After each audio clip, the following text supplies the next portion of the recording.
Hello, Bible 12 friends. My basset hound, Jim the dog, was barking in the background, so you might hear him chime in every once in a while to this. But welcome to our first digital class. Woo!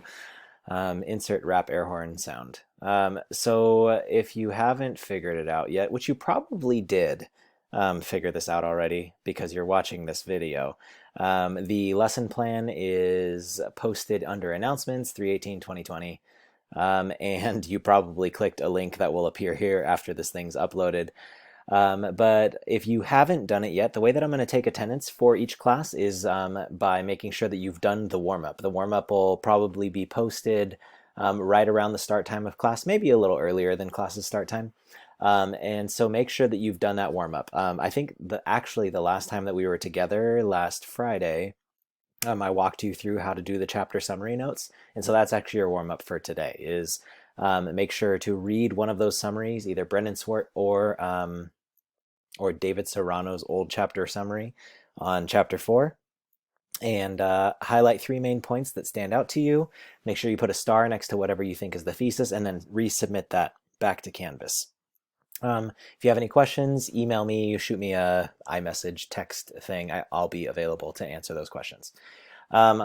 After that, you're going to watch this, and then we'll get into some material, just so that you know a little bit of where we're going before I start the PowerPoint. This isn't a verse quiz week. Yes, Jared, I will probably try to figure out a way to make verse quizzes still happen. So that means it is a threaded discussion week. So threaded discussion 6 is about dating methods. How do you find a spouse? How often should you date? All that jazz. So make sure it's a good, lively discussion on there. And feel free to disagree about stuff. That's fine. Also, there will be an exit ticket in the exit ticket section. And there's a couple of posts that will happen midway through the PowerPoint. So I'll probably tell you to pause this video at some point to answer this thing about scenarios for love and this other thing about respect and relationships. So let's do this. So hopefully you've read the student summary. If you haven't, time out, stop, and do that immediately.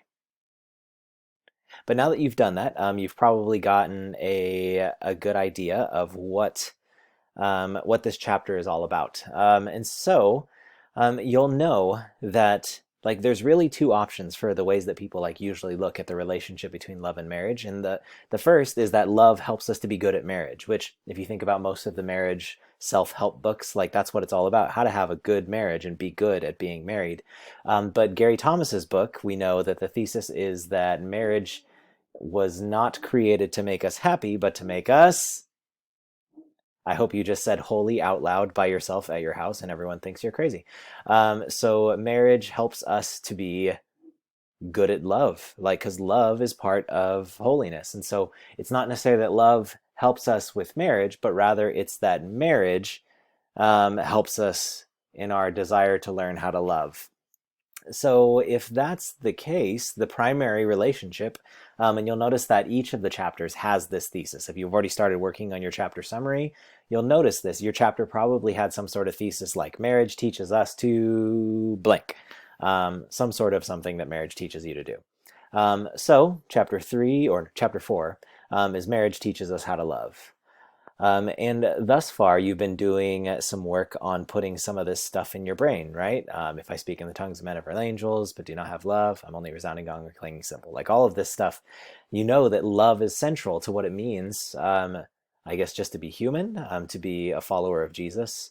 And so marriage is one of those things that through the relationship, through living with another human being, through opening every part of yourself to that person, it ends up teaching you what love actually is.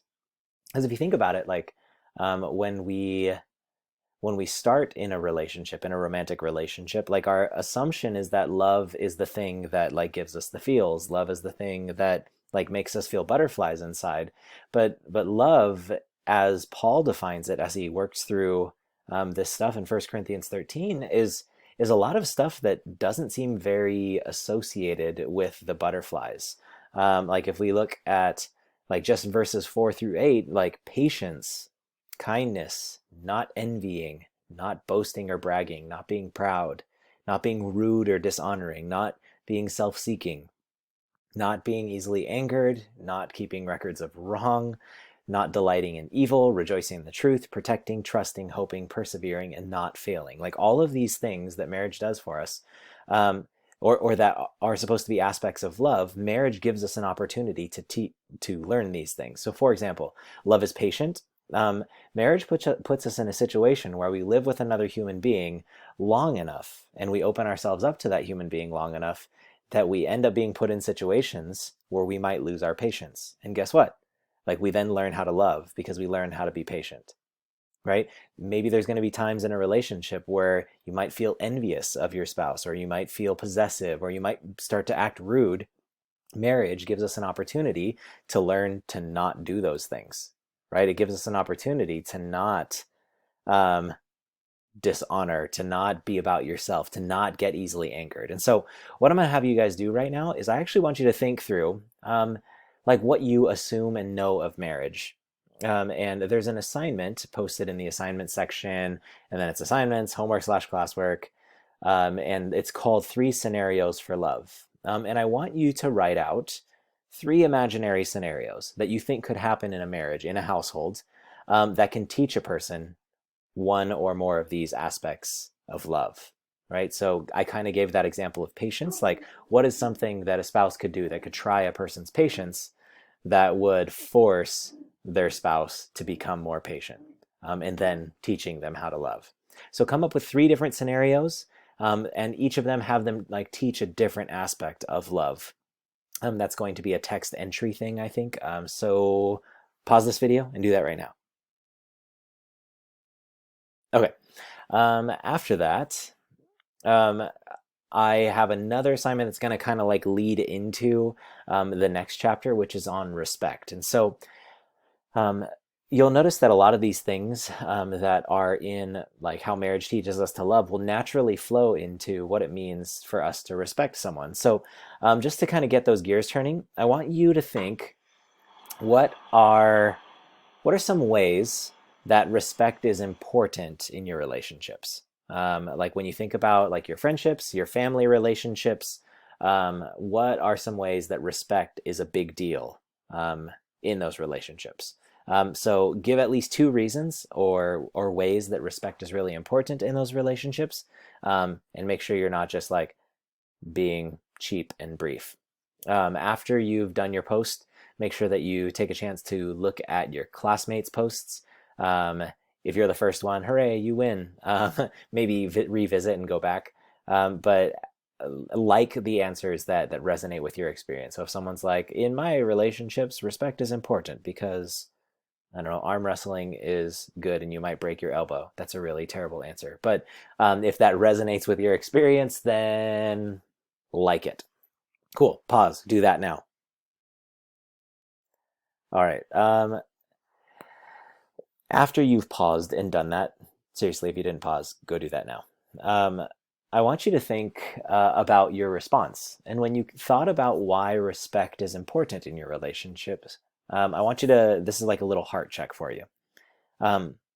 Was your first thought to consider how you should be respected by the people you're in relationships with? Or was your first thought how you should respect other people? Or maybe there's like a combination. Maybe you're like, it should be mutual, and so both of us need to respect each other because of this. But I've noticed that part of being human, and like it probably depends on like if you're into the Enneagram, different Enneagram types probably struggle in different ways. Um, but like you probably have a default response, whether it's like I default to thinking about how others should be respected by me, or I default to thinking about how I should be respected by others. But I think that can reveal something about what's going on inside of your heart when it comes to respect and honor. Because realistically, it should be a 2-way street. And so if you automatically just think about how others should respect you, it could be that you struggle with respecting others in a meaningful way. If you struggle, or if it's the opposite, like maybe you automatically think about, oh, I need to make sure I respect my parents, respect my friends, respect teachers, respect whoever, then maybe you might have a different struggle of learning to respect yourself and realize that you are also a person who needs respect. Um, and this doesn't, I guess these challenges don't automatically go away when you enter into a marriage. And so naturally, Sacred Marriage Chapter, oh, they changed the numbers on the chapters with the recent edition. So sorry, this slide is out of date. This should say Sacred Marriage Chapter 5. But Sacred Marriage Chapter 5, the thesis is that marriage teaches us to honor. And Gary Thomas uses this interchangeably for respect. And so marriage puts us in a position that teaches us not only how to love someone, but it also puts us in a position to teach us how to respect someone. And so if you think about it, like I feel like usually what I don't know whether it's comedians or even like Christian self-help books or the internet or whatever sources you're using. Oftentimes, people like to really highlight the fact that like the mind of a woman and the mind of a man function very, very differently. But realistically, if you think about it, like the mind of humans all work differently. Like my brain does not work like every man's brain works. And if you are a female, your brain probably doesn't work like every other female's brain works. And so even to say that like men are like this and women are like this, that still doesn't honor the diversity in all of humanity. Nevertheless, when you marry someone, they're going to be super different from you. Whether if it's like just along the gender or sex lines, there's probably going to be some differences there, obviously, because there are hormones that function in men and women differently in higher and lower levels. You understand biology. I probably don't have to go too far into that.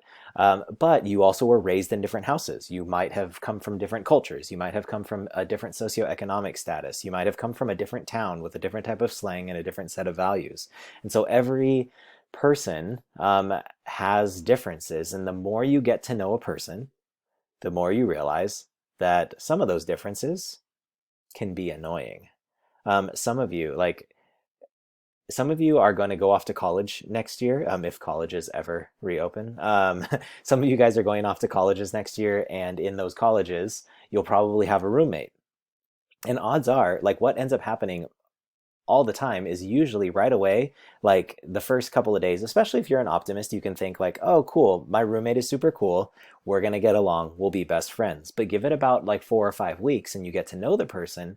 And oftentimes this is when their differences start to rise to the surface and those differences really start to grate. They really start to like be annoying. And so roommates, marriage, living with people, it forces you to be in close contact with another human who is different than you. And when it forces you to be in close contact with a person that's different from you, it teaches you how to honor and respect people that are different. When you are in those relationships, you actually have a critical choice. Because I think instead of like putting it on the other person and saying it's their fault that they're different and so I don't need to respect them, these relationships give us an opportunity to say, wow, they're really different. How do I honor that difference in them? And then as a result, like learn how to think that that's something that is worthy of respect. And so like even in mine and Katie's relationship, this is something that like like she and I are very different human beings, like whether it's on like the emotional spectrum or how we do relationships with other people. I remember when we first started dating, I might have brought this up when we first started dating. One of our first arguments was the fact that she would like just be walking down Cougar Walk at AP. Cougar Walk is like the main walkway. It's not a bunch of middle-aged women. Cougar Walk, and she would like every time she would see someone who was like her friend, she would say, "Oh my gosh, hi," and then give them a hug and then tell them that she loves them. And to me, who I grew up in a little bit more of a stale environment than that, not as much of that. That reaching out, yelling "I love you" to people, warm type of environment, that was totally weird to me. And at first I thought, oh my gosh, does love not mean anything to this girl? And it was an argument because I saw that difference as something that wasn't a strength. However, after allowing marriage to teach me to honor, after allowing marriage to teach me to respect, then I realized, oh yeah, like, okay, she's different. And instead of getting butthurt about it and saying, "Oh my gosh, she says it to everyone, so why is it even valuable if she says it to me?" Then maybe like maybe I can honor that and say, how amazing is it that she's a warm person that like is able to be so open and loving to a lot of people. And even if I'm not that way, even if I am a little bit more distant, even if I don't say I love you to everybody that I know, I can honor and respect that in her and realize that this is a positive trait that she carries around, that she can just love openly and freely whoever she comes into contact with. So whoever you're in a relationship with, maybe it's your friends, maybe it's your family, or whoever you marry in the future, being in that relationship and learning their differences and learning how they are a unique human being, you then get a choice. Your choice is, am I going to allow those differences to be things that annoy me? Or am I going to have those differences be the very things that like teach me to honor and respect them for who they are as a unique, different human being? And so with that said, like your exit ticket for today, and I'll give you some information after the exit ticket, is going to be reading one more chapter summary about chapter 5. You can open it in Notability or on Canvas, and read Sarah Buckner's essay on sacred honor, and look at three major ideas, highlight those like you did in the last one, and then put a star next to the thesis of what you think is the thesis of this chapter. So that's going to be your last thing that you do in class today.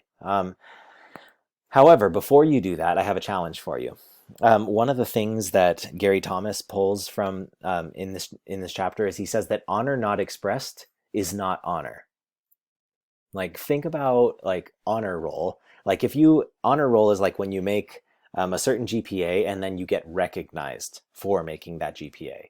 It's not just the fact that you like hit a certain GPA, but it's the fact that you hit something where then the school then officially says, we honor you for having this. Or like if a soldier wins the Congressional Medal of Honor, then like what that means is that like not only did they do something heroic and awesome, but that people are going to recognize them in front of other people. They're going to express that honor in front of other people. And so honor, like even if you respect someone, even if you do honor someone, if you don't express that, if you don't like show that you honor a person, then it's not actually honor. Like you could respect them quietly in your heart, but you're not honoring that person.